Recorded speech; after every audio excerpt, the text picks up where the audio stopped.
നമസ്കാരം. ASCC മാത്സിന്റെ പുതിയൊരു വീഡിയോയിലേക്ക് ഉദയവിനെ സ്വാഗതം ചെയ്യുന്നു. സമാന്തര ശ്രേണി നമ്മുടെ 20 പാർട്ട് നിലവിൽ കഴിഞ്ഞിട്ടുണ്ട്. എന്നുവെച്ചാൽ നമ്മൾ പഠിക്കേണ്ടതായിട്ടുള്ള ഒട്ടുമിക്ക ചോദ്യങ്ങൾ നമ്മൾ ചെയ്തിട്ടുണ്ട്. ഇനി ചെയ്യാനുള്ളത് കുറച്ച് പ്രീവിയസ് ക്വസ്റ്റ്യൻസ് വർക്കൗട്ട് ചെയ്യണം. പിന്നെ ടെക്സ്റ്റ് ബുക്കിലെ ക്വസ്റ്റ്യൻസും കൂടെ ഒന്ന് ചെയ്യണം. കാരണം ടെക്സ്റ്റ് ബുക്കിലെ പല ചോദ്യങ്ങളും പല പരീക്ഷകൾക്കും വരാറുണ്ട്. അപ്പൊ ഇതിനകത്ത് ടെക്സ്റ്റ് ബുക്കിലെ ക്വസ്റ്റ്യൻസ് ആണ് ഉൾപ്പെടുത്തിയിരിക്കുന്നത്. അപ്പൊ അതിനുശേഷം നമുക്ക് പ്രീവിയസ് ക്വസ്റ്റ്യൻ ചെയ്യാവുന്നതാണ് കേട്ടോ. ഓക്കെ, അപ്പൊ നമുക്ക് ആദ്യത്തെ ക്വസ്റ്റ്യനിലോട്ട് പോയാലോ. ഈ ഒരു വീഡിയോ കൊണ്ട് തീരത്തില്ല, കുറച്ച് തോന്നിയ ക്വസ്റ്റ്യൻസ് ഉണ്ട്. കുറച്ച് ക്വസ്റ്റ്യൻസ് ഇട്ട് 2 പാർട്ടോ 3 പാർട്ടോ ആയിട്ടുണ്ട്. നമ്മൾ ടെക്സ്റ്റ് ബുക്കിലെ പരീക്ഷയ്ക്ക് ചോദിക്കാൻ സാധ്യതയുള്ള എല്ലാ ക്വസ്റ്റ്യനും നമ്മളിവിടെ ചെയ്യുന്നതായിരിക്കും. അപ്പോൾ ആദ്യത്തെ ക്വസ്റ്റ്യനിലേക്ക് പോകാം. ആദ്യത്തെ ചോദ്യത്തിലേക്ക് നമുക്ക് പോകാം. 6, 10, 14 എക്സെട്ര എന്ന സമാന്തര ശ്രേണിയുടെ ആദ്യത്തെ 20 പദങ്ങളുടെ തുകയും അടുത്ത 20 പദങ്ങളുടെ തുകയും തമ്മിലുള്ള വ്യത്യാസം എത്രയാണ്? പരീക്ഷയ്ക്ക് ഒരുപാട് റിപ്പീറ്റ് ചെയ്ത ചോദ്യമാണ്. ഈ സംഖ്യ അതേപടി വെച്ച് ഇഷ്ടം പോലെ വട്ടം റിപ്പീറ്റ് ചെയ്ത ക്വസ്റ്റ്യൻ ആണ് കേട്ടോ.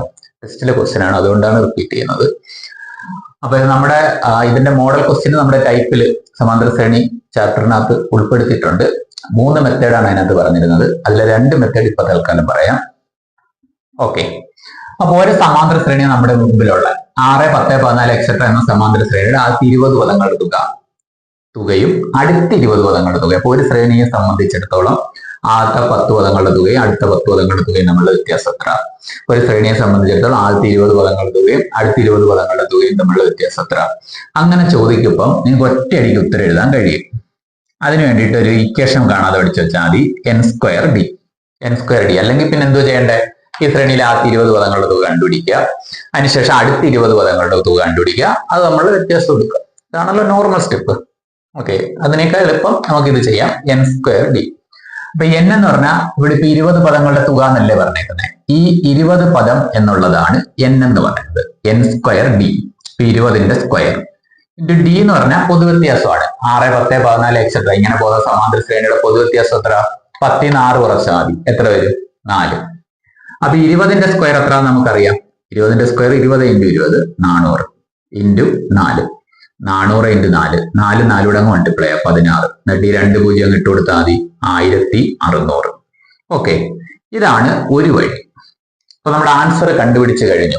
ഈ ശ്രേണിയിലെ ആദ്യത്തെ 20 പദങ്ങളുടെ തുകയും അടുത്ത 20 പദങ്ങളുടെ തുകയും തമ്മിലുള്ള വ്യത്യാസം എത്രയാണെന്ന് ചോദിച്ചാൽ 1600 ആണ്. ഓക്കെ അല്ലേ? ഇതിന് വേറൊരു വഴിയും കൂടെ ഉണ്ട്. അതുകൂടെ നിങ്ങൾ പഠിക്കണമെന്നാണ് അഭ്യർത്ഥന. അപ്പൊ അതുകൂടെ ഒന്ന് പറഞ്ഞുതരാം. ഈ സമാന്തര ശ്രേണി ഞാൻ അങ്ങോട്ടൊന്ന് എഴുതുക. 6, 10, 14 ഒരെണ്ണം കൂടെ എഴുതിയ 18. ഇങ്ങനെ പോയി 20 എണ്ണം ഞാൻ ഈ ഒരു വരിയിൽ എഴുതി. ഓക്കെ, ഈ സമാന്തര ശ്രേണിയിലെ 20 പദങ്ങളുടെ തുകയും അടുത്ത 20 പദം എന്നുവെച്ചാൽ ഈ ശ്രേണിയെ സംബന്ധിച്ചിടത്തോളം അടുത്ത 20 പദം സ്റ്റാർട്ട് ചെയ്യുന്നത് ഇതിന്റെ 21ാമത്തെ പദം മുതലല്ലേ. അതായത് 20 പദം ഞാൻ ഇവിടെ എഴുതി വെച്ച്. ഓക്കെ, അടുത്ത 20 പദം എന്ന് പറഞ്ഞാൽ ഇതിന്റെ 21ാമത്തെ പദം തൊട്ടല്ലേ തുടങ്ങുന്നത്. അപ്പൊ 21ാമത്തെ പദം ഞാനൊന്ന് കണ്ടുപിടിക്കുവാണ്. ഓക്കെ, അതിന്റെ ഭാഗമാണ്. ഇതിന്റെ ആൻസർ ഇവിടെ കഴിഞ്ഞു. 21ാം പദം ഒന്ന് കണ്ടുപിടിക്കുവാണ്. 21ാം പദം കണ്ടുപിടിക്കാൻ a+20d എന്ന ഇക്വേഷൻ നമുക്ക് ഉപയോഗിക്കാമല്ലോ. ഇവിടെ a എത്ര? 6. 20 × d എത്ര? പൊതുവ്യത്യാസം 10 ന് 6 കുറച്ചാൽ മതി 4. അങ്ങനെ 6 + 20 × 4 എത്ര? 80. 80 + 6 എത്ര? 86. എന്നുവെച്ചാൽ ഈ സമാന്തര ശ്രേണിയിലെ 21ാമത്തെ പദം എന്ന് പറഞ്ഞാൽ 86 ആണ്. ആദ്യത്തെ 20 പദം ഇവിടെ കഴിഞ്ഞു. നെക്സ്റ്റ് 20 പദം 21ാമത്തെ പദം തൊട്ട് സ്റ്റാർട്ട് ചെയ്യും. 21ാമത്തെ പദം തൊട്ട് 40ാമത്തെ പദം വരെ വരും കേട്ടോ. അപ്പൊ 86 പൊതുവ്യത്യാസം കൂടി പോവും. ഇവിടെ 4 വെച്ച് കൂടുവാണ്. അപ്പൊ അതിന്റെ ബാക്കിയാണിത്. ആ ശ്രേണി തന്നെയാണ്. അപ്പൊ 4 ഇവിടെ കൂട്ടിയാൽ അടുത്തത് 90 വരും. പിന്നെ 94 വരും. പിന്നെ 98 വരും. ഇങ്ങനെ പോയിക്കൊണ്ടിരിക്കും. അപ്പൊ 20 പദം ഞാൻ ഇവിടെയും കൂടെ എഴുതി വെച്ച്. ഈ ശ്രേണിയിൽ 20 പദം ഇവിടെ, അടുത്ത 20 പദം താഴെ. ഇതിന്റെ തുകയേക്കാൾ എത്ര കൂടുതലാണ് ഈ വരിയിലെ സംഖ്യയുടെ തുക? അതാണ് ചോദ്യം. അപ്പൊ അത് കണ്ടുപിടിക്കാൻ വേണ്ടി ഓരോ കറസ്പോണ്ടിങ് ടൈമും എത്ര കൂടി നിൽക്കുക നമ്മൾ നോക്കും. 6നേക്കാൾ എത്ര കൂടിയാണ് 86 നിൽക്കുന്നത്? 80. 10നേക്കാൾ എത്ര കൂടിയാണ് 90 നിൽക്കുന്നത്? 80. 90 ന്ന് 10 കുറച്ചാൽ മതി. 86 ന്ന് 6 പോയ 80. 90 ന്ന് 10 പോയ 80. 94 ന്ന് 14 പോയ 80. 98 ന്ന് 18 പോയ 80. അതായത് ഓരോ കറസ്പോണ്ടിങ് ടൈം എടുക്കപ്പോഴും 80 വെച്ച് കൂടി നിൽക്കുക. അപ്പൊ ഇതിന്റെ തുക നമ്മളുടെ വ്യത്യാസം ചോദിക്കപ്പം ഓരോന്നിലും 80 വെച്ച് കൂടി പോവാം. അങ്ങനെ 20 എടുത്ത് 80 കൂടി നിൽക്കുമല്ലേ. അപ്പൊ 20 × 80 ആയിരിക്കും ഇതിൽ നമ്മുടെ ഉത്തരം. മീൻസ് ഈ 80 എല്ലാം കൂടെ എടുത്ത് കൂട്ടിയാൽ പോരെ. എത്ര ടൈംസ് ഉണ്ട്? 20 ടൈംസ്. ഓക്കെ, അപ്പൊ നമ്മുടെ ആൻസർ എന്ന് പറയുന്നത് ഈ 80 × 20 എത്ര കിട്ടും? 1600. 8 × 2 16, പിന്നെ 2 0 ഇട്ട് കൊടുത്താൽ മതി. 1600. ക്ലിയർ അല്ലേ? ഓക്കെ, രണ്ട് മെത്തേഡ് നിങ്ങൾക്ക് മനസ്സിലായില്ലേ? ഇത് ഒരു സീരീസ് ആണെങ്കിൽ മാത്രമേ ഈ m²d ഉപയോഗിക്കാൻ പറ്റൂ. ഒറ്റ സീരീസ്. അതിന്റെ ആദ്യത്തെ 15 പദങ്ങളുടെ തുകയേക്കാൾ എത്ര കൂടുതലാണ് അടുത്ത 15 പദങ്ങളുടെ തുക എന്ന് ചോദിക്കപ്പോൾ ഈ ഇക്വേഷൻ ഉപയോഗിക്കാം. പക്ഷെ ഇത് എന്ന് പറയുന്നത് ഒരു ശ്രേണിയോ 2 ശ്രേണിയോ 3 ഒക്കെ തരുവാണെങ്കിൽ നമുക്ക് ഈ മെത്തേഡ് ഫോളോ ചെയ്യാം. ഓക്കെ, അല്ലെങ്കിൽ നമ്മുടെ യഥാർത്ഥ വഴി, അത് ആ വീഡിയോ ക്ലാസ്സിൽ പറയുന്നുണ്ട്. അപ്പൊ നമുക്ക് അടുത്ത രണ്ടാമത്തെ ചോദ്യത്തിലേക്ക് പോകാം. രണ്ടാമത്തെ ചോദ്യം 6, 10, 14 എക്സെട്ര എന്ന സമാന്തര ശ്രേണിയുടെയും 6, 10, 14 അടുത്തത് നോക്കുവാണെങ്കിൽ 18 ഇങ്ങനെ പോകുന്ന സമാന്തര ശ്രേണിയുടെയും 15, 19, 23 എക്സെട്ര എന്ന സമാന്തര ശ്രേണിയുടെ ആദ്യത്തെ 20 പദങ്ങൾ തമ്മിലുള്ള തുകയുടെ വ്യത്യാസം എത്ര? അപ്പൊ അടുത്തത് 15, 19, 23. ഇത് 4 വെച്ചല്ലേ കൂടുന്നത്? 15, 4, 19, 19, 4, 23, 23, 4, 27 എക്സെട്ര. ഈ ശ്രേണിയുടെ തുകകളും തമ്മിലുള്ള വ്യത്യാസം എത്ര എന്നാണ് ചോദ്യം. അപ്പൊ നമുക്കിവിടെ n²d എന്ന് പറഞ്ഞ നേരത്തെ ഇക്വേഷൻ ഉപയോഗിക്കാൻ പറ്റത്തില്ല. കാരണം ഇത് ഒരു ശ്രേണിയല്ല. ഒരു ശ്രേണിയിലെ ആദ്യത്തെ 20 പദവും അടുത്ത 20 പദവും അല്ല. ആ ഒരു ശ്രേണിയിലെ 20 പദവും നെക്സ്റ്റ് വേറൊരു ശ്രേണിയിലെ 20 പദവും തമ്മിലുള്ള വ്യത്യാസമാണ് ചോദ്യം. അപ്പൊ നമ്മൾ പറഞ്ഞ രണ്ടാമത്തെ വഴിയാണ് നമുക്ക് പറ്റുന്നത്. ഓക്കെ, ഇതിന്റെ തുക തമ്മിലുള്ള വ്യത്യാസമാണ്. അപ്പൊ നിങ്ങൾ നോക്കുക, 6നേക്കാൾ എത്ര കൂടിയാണ് 15 നിൽക്കുന്നത്? 6നേക്കാൾ എത്ര കൂടിയ 15 നിൽക്കുന്നത്? 9 അല്ലേ? ഓക്കെ, 10നേക്കാൾ എത്ര കൂടിയ 19 നിൽക്കുന്നത്? 9 അല്ലേ? 14നേക്കാൾ എത്ര കൂടിയ 23 നിൽക്കുന്നത്? 9 അല്ലേ? 18നേക്കാൾ എത്ര കൂടിയ 27 നിൽക്കുന്നത്? 9 അല്ലേ? ഈ 9 എല്ലാം കൂടെ എടുത്ത് കൂട്ടിയാൽ പോരെ? ഓക്കെ, അപ്പൊ നമ്മുടെ ആൻസർ എന്ന് പറയുന്നത് 9 × എത്ര ടൈംസ് ഉണ്ട്? ഈ വരിയിൽ എത്ര എണ്ണം ഉണ്ട്? 20 എണ്ണം അല്ലേ? 20 പദങ്ങളുടെ തുകകൾ തമ്മിലുള്ള വ്യത്യാസം ചോദ്യം. അപ്പൊ 20 എണ്ണം മേണ്ടേലും താഴെയും കാണും. അപ്പൊ 20 9 20 ടൈംസ് വരും. ആൻസർ 180. ഇതല്ലെങ്കിൽ പിന്നെ ഇതെങ്ങനെയാ ചെയ്യുന്നത്? ഇതിന്റെ ആദ്യത്തെ 20 പദങ്ങളുടെ തുക കണ്ടുപിടിക്കുക, ഇതിന്റെ ആദ്യത്തെ 20 പദങ്ങളുടെ തുക കണ്ടുപിടിക്കുക, തമ്മിലുള്ള വ്യത്യാസം എടുക്കുക. ഒന്നും പേടിക്കുകയല്ല, രണ്ടുവട്ടം തുക കണ്ടുപിടിക്കണം, തമ്മിൽ കുറയ്ക്കണം, പരിപാടി തീർക്കാം. ഓക്കെ, 20 പദങ്ങളുടെ തുക കണ്ടുപിടിക്കാനുള്ള ഇക്വേഷനൊക്കെ നമ്മൾ പഠിച്ചു വെച്ചിട്ടുണ്ട്. അത് ഉപയോഗിച്ച് ചെയ്യാം. ചുമ്മാ ഒന്ന് ചെയ്ത് നോക്കിയോ. അപ്പൊ നമ്മുടെ ആൻസർ 180 ആയിരിക്കും. പോയാലോ? മൂന്നാമത്തെ ചോദ്യം. അടുത്ത ക്വസ്റ്റ്യൻ, 9ന്റെ ഗുണിതങ്ങളായ എല്ലാ മൂന്നക്ക സംഖ്യകളുടെയും തുക കണ്ടുപിടിക്കുക. 9ന്റെ ഗുണിതങ്ങളായ എല്ലാ മൂന്നക്ക സംഖ്യകളുടെയും തുക കണ്ടുപിടിക്കുക. നിങ്ങൾ ആലോചിക്കുക, മൂന്നക്ക സംഖ്യകൾ എന്ന് പറയുമ്പോൾ എവിടുന്ന് തുടങ്ങും? 100 തൊട്ട് തുടങ്ങും. അങ്ങനെ എവിടം വരെ പോകും? 999 വരെ പോകും. 9ന്റെ ഗുണിതങ്ങളായ മൂന്നക്ക സംഖ്യകളുടെ തുകയാണ് നമുക്ക് കണ്ടുപിടിക്കാൻ പറഞ്ഞേക്കുന്നത്. 9ന്റെ ഗുണിതങ്ങളായ എല്ലാ മൂന്നക്ക സംഖ്യകളുടെയും തുക. അപ്പം 100 തൊട്ട് 999 വരെ 9ന്റെ ഗുണിതങ്ങൾ, മൂന്നക്ക സംഖ്യകളുണ്ട്. ഇനി ഇത് എത്ര 9ന്റെ ഗുണിതങ്ങൾ ഉണ്ടെന്നും അവ ഏതൊക്കെയാണെന്ന് നമ്മൾ കണ്ടുപിടിക്കേണ്ടി വരും. എന്നാലല്ലേ തുക കണ്ടുപിടിക്കാൻ പറ്റൂ. അപ്പൊ 100 ഒരു 9ന്റെ ഗുണിതമാണോ? അല്ല, ഒരിക്കലും അല്ല. പക്ഷെ 100ന്റെ തൊട്ട് താഴെ നിൽക്കുന്ന 99 ഒരു 9ന്റെ ഗുണിതമാണ്. ശരിയല്ലേ? 99. അപ്പൊ 99 കഴിഞ്ഞാൽ പിന്നെ അടുത്ത 9ന്റെ ഗുണിതം. 9ന്റെ ഗുണിതം എപ്പോഴും 9 കൂടിക്കൊണ്ടിരിക്കത്തേ ഉള്ളൂ. 108 ആണ്. അപ്പൊ ആദ്യത്തെ 9ന്റെ ഗുണിതം യഥാർത്ഥത്തിൽ 108 ആണ്. ശരിയല്ലേ? അല്ലെങ്കിൽ നമുക്ക് ചെയ്യാൻ പറ്റുന്ന ഒരു വഴി 100നെ 9 കൊണ്ടൊന്ന് ഹരിക്കുക. 9 9 1 0 9 1 ശിഷ്ടം. ഈ 100ന് ശേഷമുള്ള 9ന്റെ ഗുണിതം കണ്ടെത്താൻ നിങ്ങളെ ഇവ തമ്മിലുള്ള വ്യത്യാസം ഒന്ന് ആഡ് ചെയ്താൽ മതി. 9 1 തമ്മിലുള്ള വ്യത്യാസം 8. 100ന് ശേഷമുള്ളതാണെങ്കിൽ 108. ഇനി അല്ലെങ്കിൽ ഇപ്പൊ 100ന്റെ താഴെ നിൽക്കുന്ന 9ന്റെ ഗുണിതമാണ് നിങ്ങൾക്ക് വേണ്ടുന്നത് എന്ന് വെച്ചോ. അപ്പൊ 100നെ 9 കൊണ്ട് ഹരിക്കുക. 9 9 1 0 9 1. ഈ താഴെ നിൽക്കുന്ന 1 അങ്ങ് കുറച്ചാൽ മതി. ഈ ശിഷ്ടം നിൽക്കുന്നത് അങ്ങ് കുറച്ചാൽ മതി. അപ്പൊ 100ന്റെ താഴെ നിൽക്കുന്ന 9ന്റെ ഗുണിതത്തെ കിട്ടും. 100ന് ശേഷം നിൽക്കുന്ന 9ന്റെ ഗുണിതത്തെ കണ്ടെത്താൻ ഈ 9ഉം ഈ 1ഉം തമ്മിലുള്ള വ്യത്യാസം ഉണ്ടല്ലോ, 8. ആ 8 100നൊപ്പം ആഡ് ചെയ്താൽ മതി. 108. ഓക്കെ, ജസ്റ്റ് ഒന്ന് പറഞ്ഞതേ ഉള്ളു.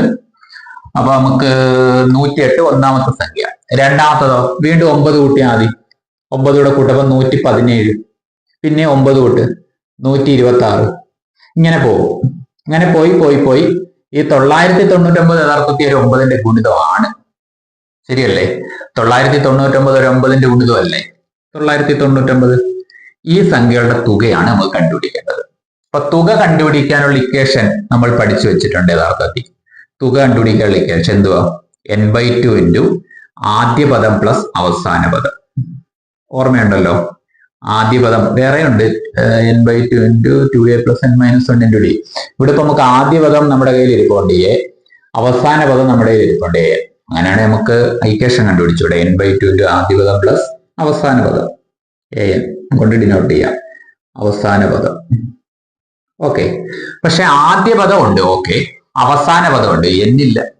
ഇത് എത്ര എണ്ണം ഉണ്ടെന്ന് അറിയണം, എന്നാലേ നമുക്ക് ഈ തുക ഫിനിഷ് ചെയ്യാൻ പറ്റൂ. അപ്പൊ n കണ്ടുപിടിക്കാൻ മറ്റൊരു ഇക്വേഷനും കൂടെ നമ്മൾ ആൾറെഡി പഠിച്ചിട്ടുണ്ട്. n കണ്ടുപിടിക്കാൻ എന്തുവാ? അവസാന പദം മൈനസ് ആദ്യ പദം. ഓർമ്മയുണ്ടല്ലോ ഇതൊക്കെ? അവസാന പദം മൈനസ് ആദ്യ പദം ബൈ പൊതുവ്യത്യാസം പ്ലസ് 1. ഇവിടെ അവസാന പദം എത്ര? 999 മൈനസ് ആദ്യ പദം എത്ര? 108 ബൈ പൊതുവ്യത്യാസം എത്ര? ഇത് 9 കൂടിക്കൊണ്ടിരിക്കുകയല്ലേ, 9ന്റെ ഗുണത് 9 കൂടിക്കൊണ്ടിരിക്കും, 9 പ്ലസ് 1. അപ്പൊ 999 108 എന്ന് കുറച്ചോ? 9 8 പോയ എത്ര? 1. 9 0 പോയ 9. 9 1 പോയ 8. അപ്പൊ 891 ബൈ 9 പ്ലസ് 1. ഇനി 891 9 കൊണ്ട് ഡിവൈഡ് ചെയ്യും. 891 ബൈ 9. 99 81 8 1 99 81 0. 99 പ്ലസ് 1 100 എണ്ണം ഉണ്ട്. അതായത് 9ന്റെ ഗുണിതങ്ങൾ മൂന്നക്ക സംഖ്യകളില്ലാത്ത തപ്പുവാണെങ്കിൽ 100 എണ്ണം കാണും. 100 എണ്ണം മനസ്സിലായില്ലേ? അവസാന പദം മൈനസ് ആദ്യ പദം 891 ബൈ 9 81 9 ഓക്കെ 100. അപ്പൊ n കിട്ടി. ഇനി ഇതിനകത്തോട്ട് ഇട്ട് കൊടുത്താൽ മതി. തുക കണ്ടുപിടിക്കാൻ പോവാ. n-ന്റെ വില 100 ബൈ 2 ഇൻറ്റു ആദ്യ പദം 108 പ്ലസ് അവസാന പദം 999. 100 ബൈ 2 എന്ന് പറഞ്ഞാൽ 50. 999 100 കൂടെ ഇങ്ങനെ നാടി ഓരോരുടെ അടുത്ത് ഇവിടെ കൊടുത്ത 1000 ആവേ. പിന്നെ ഒരു 107 അല്ലേ ഉള്ളു. 1000 107 1107. ക്ലിയർ അല്ലേ? ഇനി 1107 50 കൂടെ മൾട്ടിപ്ലൈ ചെയ്താൽ പോരെ. അതായത് 1107 ഇൻറ്റു 5 ചെയ്യാം. 7 5 35 3 0 3 5 5. അപ്പൊ നമ്മുടെ ഫൈനൽ ഉത്തരം 5 5 3 5 ഈ 0 55350. ഓക്കെ, ക്ലിയർ അല്ലേ? അപ്പൊ ഈ മെത്തേഡിൽ ചോദ്യം ചെയ്യുക ഈ ഇക്വേഷന് അറിഞ്ഞിരുന്നാലേ പറ്റൂ എന്നുള്ളതാണ് മറ്റൊരു സത്യം. ഓക്കെ ആണല്ലോ? അപ്പൊ നമുക്ക് അടുത്തൊരു ചോദ്യം. 1/2 plus 1 plus 1/2 plus 2 plus 2/2 plus etcetera 12. അതായത് ഈ ശ്രേണിയുടെ തുക കണ്ടുപിടിക്കുക എന്നതാണ് ചോദ്യം. തുക ഇപ്പൊ നമുക്ക് തൊട്ട് മുമ്പ് ചെയ്തത് കണക്ക് തുക കണ്ടുപിടിക്കണമെങ്കിൽ ഇവിടെ നമുക്ക് ആദ്യ പദവും അവസാന പദവും അറിയാം, ശരിയല്ലേ? അപ്പൊ തുക കണ്ടുപിടിക്കാൻ നമുക്ക് ഈ ഇക്വേഷൻ ഉപയോഗിക്കാവുന്നതാണ്. എന്തുവാ? n/2 ഇൻറ്റു ആദ്യ പദം, ഞാൻ തൽക്കാലം a എന്ന് ഉപയോഗിക്കുകയാണേ, അവസാന പദം an എന്ന് ഉപയോഗിക്കുക. നിങ്ങൾ എന്താണ് പഠിച്ചത്? ഇവിടെ x1 xn നിങ്ങൾ പഠിച്ചിട്ടുണ്ടെങ്കിൽ അങ്ങനെ, t1 tn പഠിച്ചിട്ടുണ്ടെങ്കിൽ അങ്ങനെ, എയും എല്ലും പഠിച്ചിട്ടുണ്ടെങ്കിൽ അങ്ങനെ, അതൊക്കെ നിങ്ങളുടെ ഇഷ്ടം. n/2 ഇൻറ്റു ആദ്യ പദം പ്ലസ് അവസാന പദം നേരത്തെ എഴുതിയ അതേ ഇക്വേഷൻ ഞാൻ ചുരുക്കി എയും an കൊണ്ടിട്ട് എഴുതുന്നത് മാത്രമേ ഉള്ളൂ. ഇവിടെ a എന്ന് പറയുന്നത് ഇതാണ് ആദ്യ പദം, an എന്ന് പറയുന്നത് ഇതാണ്. പക്ഷെ നമുക്ക് എന്തും കൂടെ ആവശ്യമുണ്ട്, n ആവശ്യമുണ്ട്, n. അപ്പൊ ഈ 1/2 അധികം 1 അധികം 1/2 അധികം 2 അധികം 2.5 ഇങ്ങനെ പോകുന്ന 12 വരെയുള്ള സംഖ്യകൾ എത്ര എണ്ണം ഉണ്ടെന്ന് അറിയണം. അപ്പൊ n കണ്ടുപിടിക്കാൻ മറ്റൊരു ഇക്വേഷനോട് നമ്മൾ ഉപയോഗിക്കേണ്ടി വരും. n കണ്ടെത്താനുള്ള റിസൾട്ട് എന്തുവാ? an മൈനസ് a അവസാന പദം മൈനസ് ആദ്യ പദം ബൈ പൊതുവ്യത്യാസം പ്ലസ് 1. n കൂടെ ഉണ്ടെങ്കിലേ കാര്യം നടക്കൂ. അപ്പൊ അവസാന പദം നമുക്കറിയാം 12.5 മൈനസ് ആദ്യ പദം നമുക്കറിയാം 1/2 ബൈ പൊതുവ്യത്യാസം 1/2 തമ്മിലുള്ള വ്യത്യാസം. 1-ന്ന് 1/2 കുറയ്ക്കപ്പോഴേ നമുക്ക് പൊതുവ്യത്യാസം കിട്ടുന്നത് കേട്ടോ. 1-ന്ന് 1/2 കുറച്ച എത്ര നമുക്കറിയാം, എത്ര? 1/2 അല്ലേ? 1/2 പ്ലസ് 1. ഓക്കെ, 12.5-ക്കകത്തുനിന്ന് 1/2 പോയ 12.5-ക്കകത്തുനിന്ന് 1/2 അല്ല സോറി 12. 12.5-ക്കകത്തുനിന്ന് 1/2 എടുത്താൽ കളയുന്നത്. അപ്പൊ ബാക്കി എത്ര ഉണ്ട്? 12. ഈ ഫ്രാക്ഷൻ കൊണ്ട് ഡിവൈഡ് ചെയ്യുന്നതിന് പകരം അതിനെ തിരിച്ചിട്ട് മൾട്ടിപ്ലൈ ചെയ്താൽ മതി. 2/1 പ്ലസ് 1 12 2 24 പ്ലസ് 1 അങ്ങനെ എത്ര പദം ഉണ്ടെന്ന് കിട്ടും? 25 പദം ഉണ്ടെന്ന് കിട്ടും. ഇനി നമുക്ക് ഇതിനകത്തോട്ട് കിട്ടി, ഇത് നമ്മുടെ ആൻസറിലേക്കുള്ള ഇക്വേഷൻ. ഇപ്പൊ n എന്ന് പറഞ്ഞാൽ 25 എണ്ണം ഉണ്ട് ബൈ 2 ഇൻറ്റു ആദ്യ പദം a അരയല്ലേ പ്ലസ് അവസാന പദം 12.5 അല്ലേ. അങ്ങനെ 25/2 ഇൻറ്റു 12.5 അരയും കൂടെ കൂട്ടിയ 12.5 അരയും കൂടെ കൂട്ടി എത്ര കിട്ടും 13. അങ്ങനെ 25ഉം 13ഉം കൂടെ മൾട്ടിപ്ലൈ ചെയ്യാം, 2 കൊണ്ട് ഡിവൈഡ് ചെയ്യാം. ഇതാണ് നമ്മുടെ ഉത്തരം. അപ്പൊ നമുക്ക് 25x13 എത്രയാണെന്ന് ചുമ്മാ നോക്കാം. 25x13 3 5 15 1 3 2 6 1 7 1 5 1 2 2 5 12 3 325. അപ്പൊ 325/2. ഇനി 325നെ 2 കൊണ്ട് ഡിവൈഡ് ചെയ്ത് നമുക്ക് ഇതേ കണക്കുള്ള മിക്സഡ് ഫ്രാക്ഷൻ ആക്കി എഴുതാം കേട്ടോ. Mixed fraction. അപ്പൊ 325നെ 2 കൊണ്ട് ഡിവൈഡ് ചെയ്യുകയാണ്. ഈ 2 4 ഒരു 2 2 3 2 1 2 6 2 12 5 2 2 4 1. അപ്പൊ 325നെ 2 കൊണ്ട് ഡിവൈഡ് ചെയ്യുമ്പോൾ കിട്ടിയ ഹരണഫലം 162 ആണ്. പിന്നെ ഒരു ഒന്നും കൂടെ ഉണ്ട്. 1നെ 2 കൊണ്ട് ഡിവൈഡ് ചെയ്യുന്നതും കൂടെ ഇവിടെ വരും 0.5. അത് നമുക്ക് ഫ്രാക്ഷൻ ആയിട്ട് തന്നെ ഇടാം. 162.5 എന്ത് വരും? 162. 320ന്റെ പകുതി 160 ആണ്. പിന്നെ 5ന്റെ പകുതി 2.5 162.5 എന്ന് നമുക്ക് ഉത്തരം കിട്ടുന്നതാണ്. ക്ലിയർ അല്ലേ? വളരെ ഈസിയാണ്. നമുക്ക് അടുത്ത ചോദ്യത്തിലേക്ക് പോകാം. അടുത്തതും ഇപ്പൊ ചെയ്ത അതേ മോഡലാണ്. 1.5 + 2.5 + എക്സെട്ര 12.5. നമുക്ക് തുക കണ്ടുപിടിക്കാൻ സമം. തുക കണ്ടുപിടിക്കാനുള്ള ഇക്വേഷൻ n/2 ഇൻറ്റു ആദ്യ പദം പ്ലസ് അവസാന പദം. ഇവിടെ n കണ്ടെത്താനുള്ള റിസൾട്ട് അവസാന പദം മൈനസ് ആദ്യ പദം ബൈ പൊതുവ്യത്യാസം +1. അവസാന പദം 12.5 മൈനസ് ആദ്യ പദം 1.5 ബൈ പൊതുവ്യത്യാസം. 1.5യോടൊപ്പം 1 കൂട്ടപ്പെടില്ലേ 2.5 കിട്ടുന്നത്. ഇപ്പൊ 2.5ക്കകത്ത് 1.5 പോയാൽ 1 അല്ലേ വരുന്നത്. 1.5 അധികം 1 ആണ് 2.5. അപ്പൊ 1.5 2.5 3.5 4.5 ഇങ്ങനെ പൊക്കോണ്ടിരിക്കുന്നത്. 1 വെച്ച് കൂടുവാണ്. +1. 12.5ക്കകത്ത് 1.5 പോയാൽ എത്ര? 12.5ക്കകത്തുനിന്ന് 1 പോയാൽ 11.5. പിന്നെ ആരെയും കൂടെ പോയാൽ 11 വരും. ശരിയല്ലേ? 11 ബൈ 1 എഴുതേണ്ട കാര്യമില്ലല്ലോ. കറക്റ്റ് തന്നെയല്ലേ? 12.5ക്കകത്തുനിന്ന് 1.5 കളയേണ്ടത്. 12.5ക്കകത്തുനിന്ന് അര നമ്മൾ ആദ്യം കളഞ്ഞാൽ 12, പിന്നെ ഒരു ഒന്നുകൂടെ കളഞ്ഞാൽ 11 +1. 11 + 1 എത്ര വരും? 12. അപ്പൊ n 12 ആണെന്ന് മനസ്സിലായി. അല്ല തന്നെ നമുക്കറിയാം 1.5 2.5 3.5 4.5 അങ്ങനെ 12.5. 1 2 3 എല്ലാത്തിന്റെയും കൂടെ ഒരു അര കിടക്കുന്നേ ഉള്ളൂ. അപ്പൊ തന്നെ 12 പദങ്ങളാണുള്ളതെന്ന് ചിന്തിച്ചില്ല എന്നുള്ളത് നമ്മുടെ പരാജയം. അപ്പം n-ന്റെ വില 12. തുക കണ്ടുപിടിക്കാൻ പോവാം. നമ്മുടെ ആൻസറിലോട്ട് നമ്മൾ ഇതാ എത്താൻ പോവാണ്. അപ്പൊ n 12. അപ്പൊ 12/2 ഇൻറ്റു ആദ്യ പദം 1.5 പ്ലസ് അവസാന പദം 12.5. ഓക്കെ. 12/2 6 കിട്ടുന്നു. 12.5 1.5 കൂടെ ചേർന്ന 13 1 14 കിട്ടും. ശരിയല്ലേ? 12 1 13 പിന്നെ അരയും കൂടെ ചേരുമ്പോൾ 14. അപ്പൊ 14 × 6 അടിക്കപ്പോൾ നമ്മുടെ ഉത്തരവായി 6 4 24 2 1 6 6 7 8. നമ്മുടെ ഫൈനൽ ഉത്തരം 84 എന്ന് കിട്ടും. ഓക്കെ അല്ലേ? അടുത്തത് ഇതേ മോഡൽ ക്വസ്റ്റ്യൻ തന്നെ. ഇത് കൂടെയുള്ള ഈ മോഡൽ ക്വസ്റ്റ്യൻ കേട്ടോ. അടുത്ത പുതിയ മോഡലിലോട്ട് പോവാണ്. 51 + 52 + 53 + 70. അപ്പൊ തുക കണ്ടുപിടിക്കാനുള്ള ഇക്വേഷൻ നമുക്ക് ഈ ഇക്വേഷൻ തന്നെ ഉപയോഗിക്കാം. n/2 ഇൻറ്റു ആദ്യ പദം പ്ലസ് അവസാന പദം. എണ്ണൽ സംഖ്യയായിട്ട് വേറെ പല മാർഗങ്ങൾ ഉപയോഗിക്കാൻ പറ്റും. എന്നാലും ഞാൻ ഇത് തന്നെ ഉപയോഗിക്കുകയാണ്. n 51 തൊട്ട് 70 വരെ എത്ര സംഖ്യ ഉണ്ട്? 20 അല്ലേ? അപ്പൊ n 20 നമുക്ക് അവിടെ എഴുതാം. ഇനി അല്ല എങ്കിൽ നമ്മുടെ ഇക്വേഷൻ ഉപയോഗിച്ച് കണ്ടുപിടിക്കാം. an - a ബൈ പൊതുവ്യത്യാസം +1. അതായത് 70ന്ന് 51 കുറയ്ക്കുക. പൊതുവ്യത്യാസം ഇവിടെ എത്ര? 1 വെച്ച് കൂടുവല്ലേ? 1 + 1. 70ന്ന് 51 പോയാൽ 19. ശരിയല്ലേ? +1 20. ക്ലിയർ അല്ലേ? അപ്പൊ n-ന്റെ വില 20. അപ്പൊ 20/2 ഇൻറ്റു ആദ്യ പദം 51 പ്ലസ് അവസാന പദം 70. 20/2 എന്ന് പറഞ്ഞാൽ 10 കിട്ടുന്ന ഇൻറ്റു 70 51 കൂടെ കൂട്ടിയ 7 5 12 121. ശരിയല്ലേ? 7 5 12 121 × 10 1110. ഉത്തരം റെഡി ആയി കഴിഞ്ഞു. ഒരു ട്രയാങ്കുലർ ഷേപ്പിലാണ് എഴുതിയിരിക്കുന്നത് കേട്ടോ. 4 7 10 13 16 19 22 25 28 31. 3 വെച്ച് കൂടിക്കൊണ്ടിരിക്കുക. പക്ഷെ ഒന്നാം വരിയിൽ ഒരു സംഖ്യ, രണ്ടാം വരി 2 സംഖ്യ, മൂന്നാം വരി 3 സംഖ്യ, നാലാം വരി 4 സംഖ്യ, അങ്ങനെ ഒരു സംഖ്യാക്രമം ഇവിടെ എഴുതി വെച്ചിട്ടുണ്ട്. ഈ സംഖ്യാക്രമത്തിലെ 20ാം വരിയിലെ അവസാനത്തെ സംഖ്യയാണ് ചോദ്യം. 20ാം വരിയിലെ അവസാനത്തെ സംഖ്യ. 20ാം വരി എത്ര പദം കാണും? 20 എണ്ണം കാണത്തില്ലേ? കാരണം ഒന്നാം വരിയിൽ ഒരു സംഖ്യ ഉള്ള, രണ്ടാം വരിയിൽ 2 സംഖ്യ, മൂന്നാം വരിയിൽ 3 സംഖ്യ, നാലാം വരിയിൽ 4 സംഖ്യ. അപ്പൊ 20ാം വരിയിൽ ഉറപ്പായിട്ട് 20 എണ്ണം കാണും. ആ 20ാം വരിയിലെ അവസാന സംഖ്യ ചോദ്യം.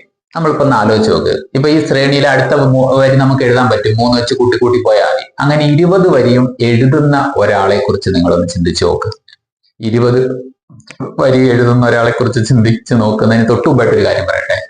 നമുക്ക് യഥാർത്ഥത്തിൽ 4, 7, 10, 13 ഇങ്ങനെ പോകുന്ന സമാന്തര ശ്രേണിയിലെ എത്രാമത്തെയോ ഒരു പദമല്ലേ 20-ാം വരിയിലെ അവസാന സംഖ്യ എന്ന് പറയുന്നത്? എത്രാമത്തെയോ ഒരു പദമാണ്. ചിലപ്പോൾ അത് 100-ാമത്തെ പദമാവാം, ചുമ്മാ പറഞ്ഞതാ. ചിലപ്പോൾ അത് 110-ാമത്തെ പദമാവാം. എത്രാമത്തെയോ പദമാണ്. അത് എത്രാമത്തെയാന്ന് കണ്ടുപിടിച്ചു കഴിഞ്ഞാൽ നമുക്ക് ഈ ശ്രേണിയിൽ ആ പദവും കണ്ടുപിടിച്ചാൽ മതി. ക്ലിയർ ആണേ? അപ്പം ഇത് എല്ലാവരും എഴുതിക്കൊണ്ടിരിക്കുന്ന ഒരാളെ കുറിച്ച് നിങ്ങൾ സങ്കല്പിക്കണം. എന്നാലേ നമുക്ക് ഈ ഉത്തരം പൂർണ്ണമായിട്ട് മനസ്സിലാക്കിയെടുക്കാൻ പറ്റും. അയാൾ 1-ാം വരിയിൽ ഒരു പദം എഴുതും. 2-ാമത്തെ വരിയിൽ നിങ്ങൾ നോക്ക്, അയാൾ 2 പദം എഴുതും. അപ്പൊ തന്നെ അയാള് 1, 2 കൂടെ കൂട്ടുന്ന 3 പദം എഴുതി കഴിഞ്ഞു. 2-ാമത്തെ വരി ഫിനിഷ് ചെയ്യപ്പോ തന്നെ അയാൾ 3 പദം എഴുതി കഴിഞ്ഞു. 3-ാമത്തെ വരിയിൽ അയാൾ 3 പദം എഴുതും. അപ്പൊ അയാൾ ഈ 3 വരി വരെ എഴുതപ്പോ അയാൾ മൊത്തം ഈ ശ്രേണിയിൽ എത്ര പദം എഴുതിയിട്ടുണ്ടാവും? 1, 2, 3, 4, 5, 6 6 ഇത് കൂട്ടിയാൽ മതി. 3, 2, 5, 1, 6 പദം എഴുതിയിട്ടുണ്ടാവും. അപ്പൊ 3-ാം വരി അവസാനിക്കുന്നത് യഥാർത്ഥത്തിൽ 3-ാം വരിയുടെ അവസാനം എന്ന് പറയുന്നത് 3-ാം വരി വരെ അയാൾ എത്ര പദം എഴുതി? 1-ാം വരിയിൽ 1, 2-ാം വരി 2, 3-ാം വരി 3. അങ്ങനെ 1, 2, 3, 3, 3, 6 പദം എഴുതിയിട്ടുണ്ടാവും. 4-ാം വരിയിൽ അയാൾ 4 പദം. അങ്ങനെ പോയി അയാൾ ലാസ്റ്റ് 20-ാം വരിയിൽ 20 പദം എഴുതും.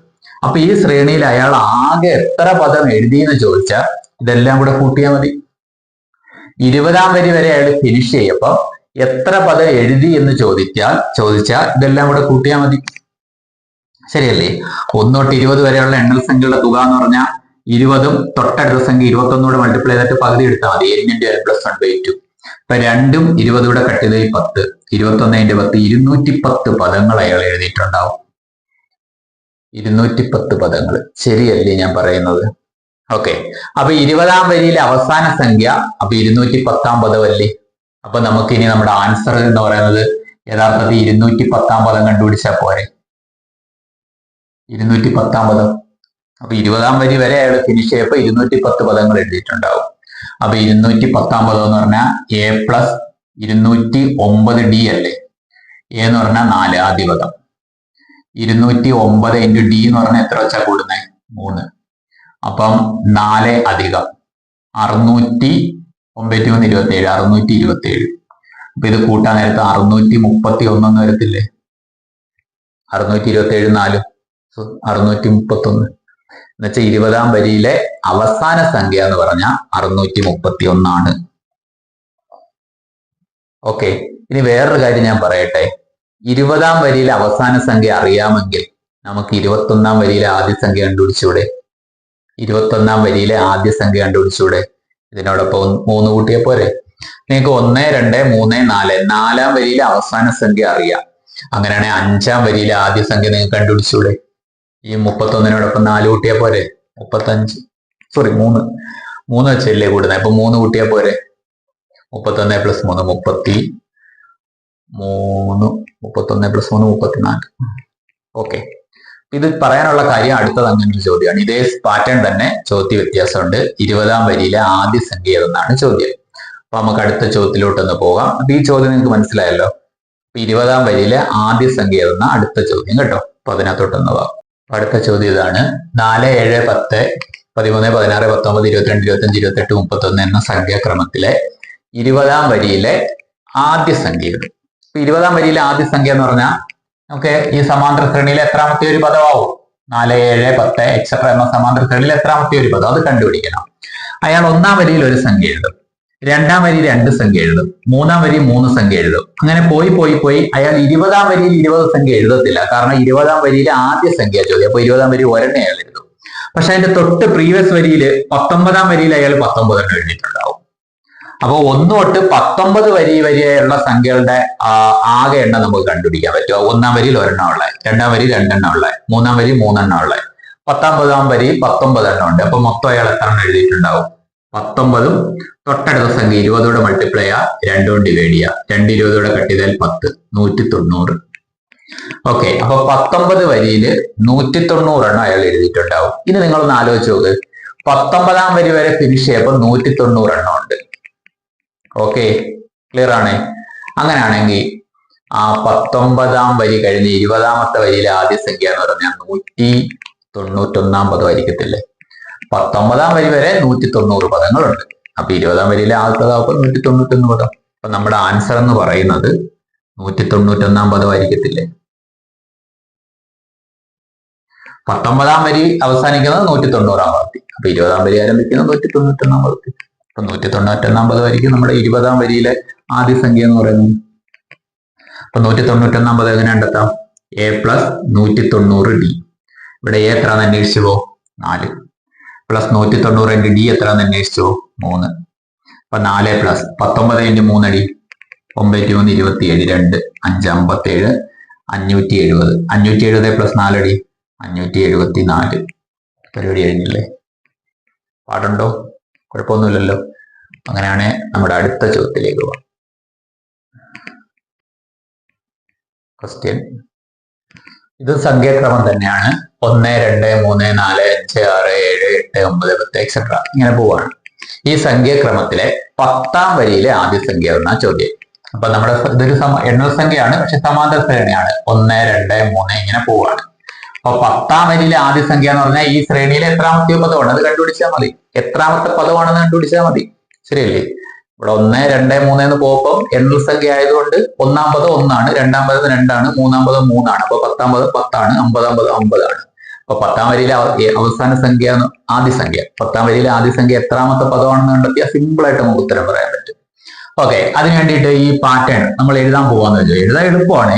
ഈ എണ്ണൽ സംഖ്യ കൊണ്ട് പിന്നെ ഒന്നും പേടിക്കാനില്ല. അപ്പൊ 1 2 3 4 വരി ഇപ്പൊ തന്നെ ആയിട്ടുണ്ട്. 5ാമത്തെ വരി 6ാമത്തെ വരി 7ാമത്തെ വരി 8ാമത്തെ വരി 9ാമത്തെ വരി നിങ്ങൾക്ക് എഴുതി ഒന്ന് നോക്കാവുന്നതേ ഉള്ളൂ. ഇത് നിങ്ങൾ ഇനി വെച്ചോണ്ടിരിക്കേണ്ട കാര്യമില്ല. ഇപ്പൊ പറയുന്നത് മനസ്സിലായില്ലെങ്കിൽ ഇത് പരീക്ഷയ്ക്ക് വന്നാൽ പിന്നെ നിങ്ങൾ അടുത്തതായിട്ട് എഴുതി നോക്കുക. എന്നിട്ട് 10ാം വരിയിലെ ആദ്യ സംഖ്യ ഏതാണോ നമ്പർ എഴുതുന്നത് അതങ്ങോട്ട് എഴുതി ആൻസർ പറഞ്ഞേക്കുക. ഓക്കെ, എത്രയേ ഉള്ളൂ. അതാണ് അതിന്റെ കഥ. ഇനി അല്ല എഴുതി നോക്കുന്നില്ല എങ്കിൽ നിങ്ങൾക്ക് ഈ മെത്തേഡ് ഫോളോ ചെയ്യാം. നിങ്ങൾ 1ാം വരിയിൽ ഒരു പദം എഴുതും, 2ാം വരി 2 എണ്ണം എഴുതും, 3ാം വരി 3 എണ്ണം എഴുതും. അങ്ങനെ പോയി നിങ്ങൾ 10ാം വരിയിലെ ആദ്യ സംഖ്യയാണ്. 10ാം വരി ഒരെണ്ണം എഴുതും. അത് ഒരു ഫിനിഷ് അല്ലാത്തതുകൊണ്ട് നമ്മൾ അതിന്റെ പ്രീവിയസ് വരി നോക്കുന്നത്. 9ാം വരിയിൽ നിങ്ങൾ 9 എണ്ണം എഴുതും. അങ്ങനെ പോയി 9ാം വരി എത്തപ്പോൾ നിങ്ങൾ 9 എണ്ണം എഴുതും. അപ്പൊ 1 തൊട്ട് 9 വരെ മൊത്തം എത്ര സംഖ്യകളുണ്ട്? 9 തൊട്ടടുത്ത സംഖ്യ 10 മൾട്ടിപ്ലൈ 2 കൊണ്ട് ഡിവൈഡ് ചെയ്യുക. അങ്ങനെ 45 എണ്ണം നിങ്ങൾ എഴുതും. അപ്പൊ 9ാം വരി വരെ 45 പദങ്ങളുണ്ട്.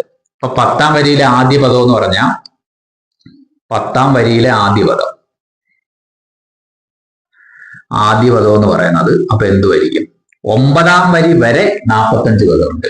അപ്പൊ 10ാം വരിയിലെ ആദ്യ പദം എന്ന് പറയുന്നത് 46ാം പദമായിരിക്കത്തില്ലേ? 46ാം പദം.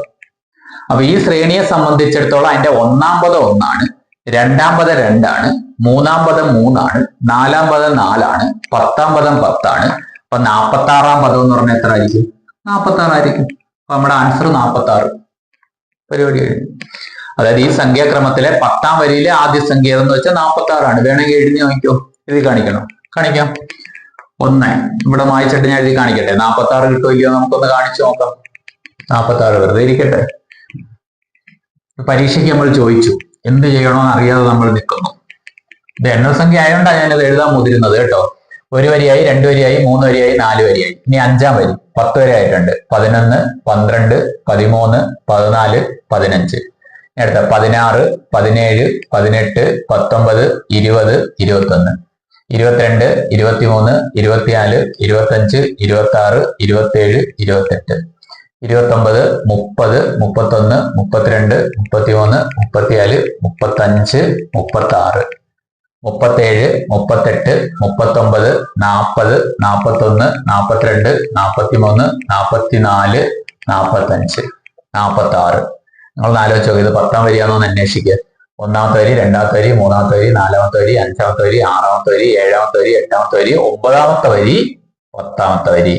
ആദ്യ പദം 46. ഇനി നിങ്ങൾ ഇത് അങ്ങോട്ട് എഴുതി അവസാനിക്കുന്നത് 10ാം വരിയിലെ അവസാന പദം. അതാണ് നമ്മുടെ അടുത്ത ചോദ്യം കേട്ടോ. അതെങ്ങനെ കണ്ടുപിടിക്കുന്നതെന്നാണ് പറയാൻ പോകുന്നത്. ഇത് എഴുതി പോകുന്ന രീതിയല്ല, അതെല്ലാവർക്കും പറ്റുന്നതാണ്. പരീക്ഷയ്ക്ക് ക്വസ്റ്റ്യൻ വന്നാൽ നിങ്ങൾ മറ്റേ മെത്തേഡ് കഷ്ടപ്പാടാണെങ്കിൽ ഇങ്ങനൊരു വഴിയുണ്ട്, ഓർത്ത് വെച്ചേക്ക. അടുത്ത 1 2 3 4 5 6 7 8 9 10 എക്സെട്ര എന്ന് പോകുന്ന സംഖ്യാക്രമത്തിലെ 10ാം വരിയിലെ അവസാന സംഖ്യ നിങ്ങൾ ആലോചിച്ച് നോക്ക്. 1, 2, 3 ഈ ശ്രേണിയിലെ എത്രാമത്തെ ഒരു പദമാണല്ലോ 10ാം വരിയിൽ അവസാന സംഖ്യ. അതാദ്യം കണ്ടുപിടിക്കണം എത്രാമത്തെ പദമാണ്. അപ്പൊ 1ാം വരിയിൽ ഒരാൾ ഒരു പദം എഴുതും, 2ാം വരിയിൽ 2 പദം, 3ാം വരിയിൽ 3 പദം. അങ്ങനെ പോയി 10ാം വരിയിലെ അവസാന സംഖ്യ. അപ്പൊ 10ാം വരി ഫിനിഷ് ചെയ്യുന്നുണ്ട് അയാൾ. അപ്പൊ 10ാം വരിയിൽ അയാൾ 10 സംഖ്യ. അങ്ങനെ 10ാം വരി വരെ അയാൾ മൊത്തം എഴുതിയ പദങ്ങളുടെ എണ്ണം ഇത് കൂട്ടിയാൽ മതി. 10 ഇൻറ്റു തൊട്ടടുത്ത സംഖ്യ 11/2, 2 10 കൂടെ കട്ട് ചെയ്ത് 5, 55. അതായത് 10ാം വരി വരെ 55 പദങ്ങളുണ്ട്. അപ്പൊ അത്ര എടുത്ത് കൂട്ടിയാൽ പോരെ. ഓക്കെ, അപ്പൊ 55ാം പദം കണ്ടുപിടിച്ചാൽ മതി. അപ്പൊ നമ്മുടെ ആൻസർ എന്ന് പറഞ്ഞാൽ 10ാം വരി വരെ 55 പദമുണ്ട്. 55ാം പദമോ ഇത് എണ്ണൽ സംഖ്യകളായിട്ട് 1ാം പദം 1, 2ാം പദം 2 ആയിരിക്കും. 55ാം പദം എന്തുമായിരിക്കും? 55 ആയിരിക്കും. അപ്പൊ നമ്മുടെ ആൻസർ ഇവിടെ ഫിനിഷ് ആവുന്നു. എത്ര 10ാം വരിയിലെ അവസാന സംഖ്യ? 55. സംശയമുണ്ട് നേരത്തെ എഴുതിയത് ബാക്കി എഴുതി നോക്കിയോ. ആൻസർ 55. ക്ലിയർ അല്ലേ? ഒരു ക്വസ്റ്റ്യൻ കൂടെ ചെയ്ത് ഈ വീഡിയോ തൽക്കാലം ക്ലോസ് ചെയ്യാം. ഇതിന്റെ ബാക്കി ടെക്സ്റ്റ് ബുക്കിലെ ക്വസ്റ്റ്യൻസ് വീണ്ടും അപ്ലോഡ് ചെയ്യുന്നതാണ്. ഓക്കെ, ചോദ്യമാണ് 1, 2, 3 10ാമത്തെ ചോദ്യമാണ് കേട്ടോ. 10ാമത്തെയാണോ 11ാമത്തെയാണോ എന്ന് ഓർക്കുന്നില്ല. ഇടയ്ക്ക് ഇവിടെ എണ്ണം തെറ്റിയതിന്റെ സംശയം. പോട്ടെ, അത് സാരമില്ല. 1, 2, 3 4 5 6 7 8 9 10 എക്സെട്ര ഈ സംഖ്യാക്രമത്തിലെ ആദ്യത്തെ 10 വരികളിലെ സംഖ്യകളുടെ തുക എത്ര എന്നാ ചോദ്യം. 10 വരികളുടെ സംഖ്യകളെല്ലാം കൂടെ എടുത്ത് കൂട്ടിയാൽ എത്ര കിട്ടും? അപ്പൊ നിങ്ങൾ ആദ്യം 10 വരികളിലായിട്ട് മൊത്തം എത്ര പദം ഉണ്ടെന്ന് നോക്കണം. 10 വരികളിലായിട്ട് ആകെ എത്ര പദമുണ്ട്? ഓക്കെ, 10 വരിയിലെ ആ സംഖ്യകളുടെ തുകയാ ചോദ്യം. അപ്പൊ 10 വരികളിലായിട്ട് എത്രാന്ന് ചോദ്യം. ഇത് നിങ്ങൾ ആലോചിച്ച് നോക്കണം. 1, 2, 3 എന്നിങ്ങനെ പോകുന്ന എണ്ണൽ സംഖ്യ ഇത്. അപ്പൊ എണ്ണൽ സംഖ്യകളുടെ തുക കണ്ടുപിടിച്ചാൽ മതി നമ്മുടെ ഉത്തരം. പക്ഷെ 10 വരികളിലായിട്ട് ആകെ എത്ര എണ്ണൽ സംഖ്യ ഉണ്ടെന്ന് അറിയണം. അപ്പൊ അത്ര എണ്ണൽ സംഖ്യകളുടെ തുക കണ്ടുപിടിച്ചാൽ പോരെ. നിങ്ങൾക്കറിയാം 1ാം വരി 1 സംഖ്യ, 2ാം വരി 2 സംഖ്യ, 3ാം വരി 3 സംഖ്യ, അങ്ങനെ പോയി 10ാം വരി ആവുമ്പോൾ 10 സംഖ്യ. ഇതെല്ലാം കൂടെ കൂട്ടപ്പം 10 വരികളിലായി ആകെ എത്ര പദങ്ങൾ ഉണ്ടെന്ന് കിട്ടും. പദങ്ങളുടെ എണ്ണം. അപ്പൊ 10ഉം തൊട്ടടുത്ത സംഖ്യ 11 മൾട്ടിപ്ലൈ ചെയ്യുന്ന 2 കൊണ്ട് ഡിവൈഡ് ചെയ്യുന്നു 55. അതായത് 10 വരികളിലായിട്ട് 55 എണ്ണൽ സംഖ്യയുണ്ട്. 10 വരികളിലായിട്ട്, ശരിയല്ലേ? 1ാം വരിയിൽ 1 എണ്ണൽ സംഖ്യ, 2ാം വരി 2 എണ്ണം, 3ാം വരി 3 എണ്ണം, അപ്പൊ 10ാം വരി 10 എണ്ണം, എല്ലാം കൂടെ കൂട്ടപ്പോ 55. അപ്പൊ 10 വരികളിലായിട്ട് 55 സംഖ്യകളുണ്ട്. ഈ 10 വരികളിലെ സംഖ്യകൾ 55 സംഖ്യകൾ ഉണ്ടെന്ന് പറഞ്ഞു. 55 സംഖ്യകളുടെ തുക എത്ര എന്നാണ് ചോദ്യം. 55 സംഖ്യകളുടെ തുക എത്ര എന്നാണ് ചോദ്യം. മീൻസ് 55 എന്തൊരു സംഖ്യ? എണ്ണൽ സംഖ്യകളുടെ തുക. അപ്പൊ ആദ്യത്തെ 55 എണ്ണൽ സംഖ്യകളുടെ തുക കണ്ടുപിടിച്ചാൽ മതി. ഇതാ നമ്മുടെ ആൻസർ കേട്ടോ. ഇതല്ല നമ്മുടെ ആൻസർ. ഇത് യഥാർത്ഥത്തിൽ 10ാം വരിയിലെ അവസാന സംഖ്യ. 10 വരികളിലായിട്ട് ആകെയുള്ള സംഖ്യകളുടെ എണ്ണമായി 55 എന്ന് പറയുന്നത്. ഇനി ആ 55 സംഖ്യകളുടെ തുക കണ്ടുപിടിക്കണം. അപ്പൊ ആദ്യ 55 എണ്ണൽ സംഖ്യകളുടെ തുക. ആദ്യ 55 എണ്ണൽ സംഖ്യകളുടെ തുക കണ്ടുപിടിക്കാൻ ഇക്വേഷൻ എന്തോ? എണ്ണൽ സംഖ്യകളുടെ തുക കണ്ടുപിടിക്കുക n × n+1/2 ആണ്. ഓക്കെ, n എന്ന് പറഞ്ഞാൽ 55. അപ്പൊ 55 × തൊട്ടടുത്ത സംഖ്യ 56/2. 2 56 കട്ട് ചെയ്തു എത്ര? 28. 55 × 28 ചെയ്ത ഉത്തരം. അപ്പൊ 55ഉം 28ഉം 28 × 55 8×5 40 4. ഓക്കെ, 2 10 4 14. ശരിയല്ലേ? 8×5 40 4. 2 10 4 14 0 4 5 1. നമ്മുടെ ഫൈനൽ ഉത്തരം 1540 കിട്ടും. എന്ന് വെച്ചാൽ ഈ സംഖ്യാക്രമത്തിലെ ആദ്യത്തെ 10 വരികളിലെ സംഖ്യകളുടെ തുക എത്രയാന്ന് വെച്ചാൽ 1540 ആണ്. മനസ്സിലായോ? ഈ 55 എന്തുവാ? 55 ഉത്തരമല്ലേ? ആരും അങ്ങനെ കരുതരുത്. 10 വരികളിലായിട്ട് മൊത്തം എത്ര എണ്ണൽ സംഖ്യ ഉണ്ടെന്നുള്ളതാണ്. 10 വരികളിലായിട്ട് മൊത്തം 55 എണ്ണൽ സംഖ്യകളുണ്ട്. അതെല്ലാം കൂടെ കൂട്ടുന്നതാണ് നമ്മുടെ ചോദ്യം. 10 വരികളിലായിട്ടുള്ള 55 സംഖ്യകളുടെ തുക എത്ര എന്നാണ് നമ്മുടെ ചോദ്യം. 1540. ബാക്കി കഥയുണ്ട്. വീണ്ടും കാണാം. തൽക്കാലം നിർത്തുന്നു. Thank you.